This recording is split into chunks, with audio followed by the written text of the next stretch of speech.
ದಯವಿಟ್ಟು ತಾವೆಲ್ಲರೂ ಎದ್ದು ನಿಂತ್ಕೊಳ್ಬೇಕು. ತಾವು ಕೂತಿರುವಂತಹ ಸ್ಥಳದಲ್ಲಿ ಎದ್ದು ನಿಂತ್ಕೊಳ್ಬೇಕೆನ್ನುವಂತಹ ಕೋರಿಕೆ ಮಾಡುತ್ತೇನೆ.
ಗೌರವ ವಂದನೆಯನ್ನು ಸ್ವೀಕರಿಸಲು ಸನ್ಮಾನ್ಯ ಜಿಲ್ಲಾ ಉಸ್ತುವಾರಿ ಸಚಿವರು ಆಕರ್ಷಕವಾದಂತಹ ತಮ್ಮ ವಸ್ತ್ರ ಜೊತೆಗೆ ಅಂಬೇಡ್ಕರ್ ಅವರ ನೇತೃತ್ವದಲ್ಲಿ ಜಿಲ್ಲಾ ಸಶಸ್ತ್ರ ಮೀಸಲು ಪಡೆ ಭರತ್ ARSI ಅವರ ನೇತೃತ್ವದಲ್ಲಿ KSFI ಆರ್ಮಿ ಪಡೆ ಬೀದರ್ ಗೋಪಾಲ್ ARSI ನೇತೃತ್ವದಲ್ಲಿ ನಾಗರಿಕ ಪೊಲೀಸ್ ಪುರುಷರ ತಂಡ ಬಾಸುಮಯ್ಯ PSI ಅವರ ನೇತೃತ್ವದಲ್ಲಿ ನಾಗರಿಕ ಪೊಲೀಸ್ ಮಹಿಳಾ ತಂಡ ಶ್ರೀಮತಿ ನಂದಿನಿ PSI ಅವರ ನೇತೃತ್ವದಲ್ಲಿ NCC ಏರ್ವಿಂಗ್ ಬೀದರ್ ಕುಮಾರ್ ಸಲ್ಮಾನ್ ನೇತೃತ್ವದಲ್ಲಿ ಅರಣ್ಯ ಇಲಾಖೆಯ ತುಕಡಿ ಶಾಂತಕುಮಾರ್ ಉಪ RSO ಅವರ ನೇತೃತ್ವದಲ್ಲಿ ಅಗ್ನಿಶಾಮಕ ಪೊಲೀಸ್ ಬೀದರ್ನ ತಂಡ ಇದೀಗ ವೇದಿಕೆ ಕಡೆಗೆ ಆಗಮಿಸಿರುವಂತಹ ಸನ್ಮಾನ್ಯ ಜಿಲ್ಲಾ ಉಸ್ತುವಾರಿ ಸಚಿವರಿಗೆ ಅನಂತ ಧನ್ಯವಾದಗಳು.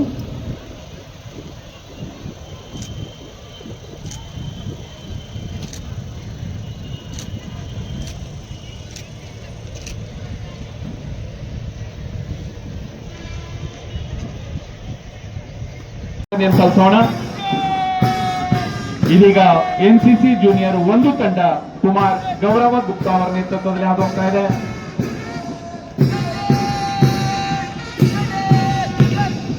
NCC ಜೂನಿಯರ್ 2 ತಂಡ ಕುಮಾರ್ ಅಮಿತ್ ನೇತೃತ್ವದಲ್ಲಿ ಹಾದು ಹೋಗ್ತಾ ಇದೆ. ಎರಡೂ ತಂಡಗಳ ಮಕ್ಕಳಿಗೆ ಜೋರಾದ ಚಪ್ಪಾಳೊಂದಿಗೆ ನಾವು ಅಭಿನಂದನೆಯನ್ನು ಸಲ್ಲಿಸೋಣ.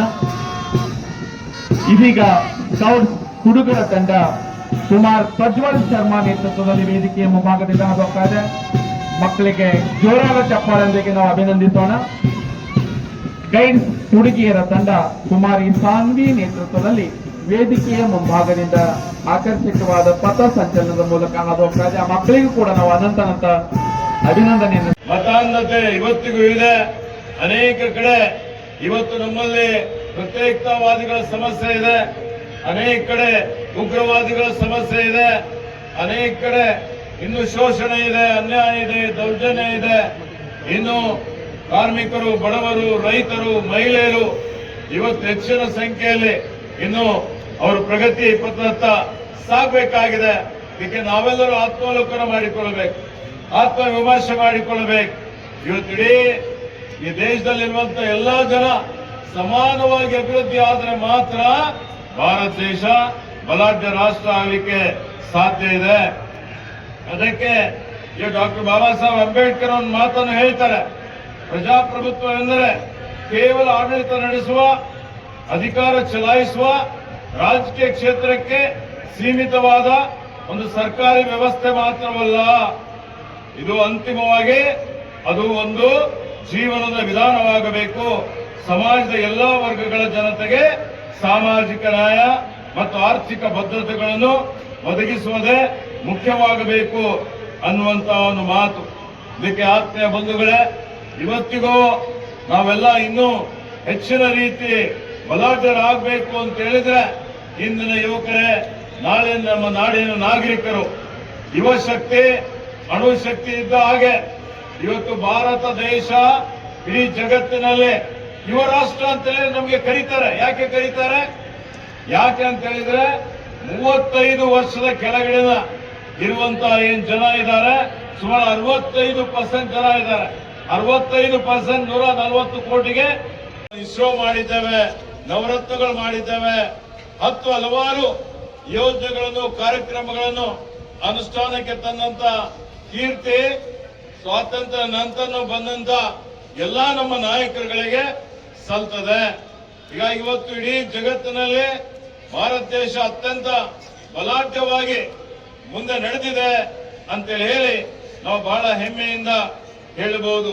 ಇದಕ್ಕೆ ಆತ್ಮೀಯ ಬಂಧುಗಳೇ, ಇಷ್ಟೆಲ್ಲ ಸಾಧನೆ ಮಾಡಿದ್ರು ನಮ್ಮ ರಾಷ್ಟ್ರೀಯ ನಾಯಕರ ಏನೊಂದು ಕನಸಿತ್ತು, ದೇಶದಲ್ಲಿರುವಂತ ಎಲ್ಲಾ ಜನ ಎಲ್ರಿಗೂ ಸಾಮಾಜಿಕ ನ್ಯಾಯ ಸಿಗಬೇಕು ಅನ್ನುವಂಥದ್ದು. ಇವತ್ತು ನೋಡಿ, ಭಾರತ ಸಂವಿಧಾನದ ಪ್ರಸ್ತಾವನೆ ಹೀಗಿದೆ. ಭಾರತದ ಜನರಾದ ನಾವು ಭಾರತವನ್ನು ಒಂದು ಸಾರ್ವಭೌಮ, ಸಮಾಜವಾದಿ, ಸರ್ವಧರ್ಮ, ಸಮಭಾವದ ಪ್ರಜಾಸತ್ತಾತ್ಮಕ ಗಣರಾಜ್ಯವನ್ನು ವಚನಗಳಿದಾವೆ. ಅವೆಲ್ಲವನ್ನು ಕೆತ್ತಿ ಇವತ್ತು ಯಾವ ರೀತಿಯಲ್ಲಿ ಯುವಕರಿಗೆ ಆಕರ್ಷಣೆ ಮಾಡುವಂತ ರೀತಿಯಲ್ಲಿ ಪ್ರಥಮ ಇಷ್ಟಲಿಂಗ ಧ್ಯಾನ ಮಾಡುವಂತ ಒಂದು ವೈಜ್ಞಾನಿಕವಾಗಿ ಅದನ್ನು ಅಧ್ಯಯನ ಮಾಡಿ ಅದರ ತರಬೇತಿ ಕೇಂದ್ರ ಇಡೀ ಜಗತ್ತಿನಲ್ಲಿ ಪ್ರಥಮವಾಗಿ ಮಾಡುವಂತ ಕೆಲಸ ನಾವು ಮಾಡ್ತಾ ಇದ್ದೇವೆ. ಇವತ್ತು ಪ್ರತಿ ಯುವಕರಿಗೂ ಅಲ್ಲಿ ಏನು ಶರಣರ ವೃತ್ತಿ ಇತ್ತು ಆ ವೃತ್ತಿಯ ತರಬೇತಿ ಕೊಡುವಂತ ರೀತಿಯಲ್ಲಿ ಶರಣಗ್ರಾಮ ಮಾಡುವಂಥದ್ದು ನಡೀತಾ ಇದೆ. ಈ ಡಿಸೆಂಬರ್ ಒಳಗಾಗಿ ಇನ್ನೂ ಸುಮಾರು 250 ಕೋಟಿ ರೂಪಾಯಿ ಖರ್ಚು ಮಾಡಿ ಅದನ್ನು ಲೋಕಾರ್ಪಣೆ ಮಾಡಬೇಕು ಅನ್ನುವಂತ ಒಂದು ಯೋಜನೆ ರೂಪಿಸಿದ್ದೇವೆ. ಈ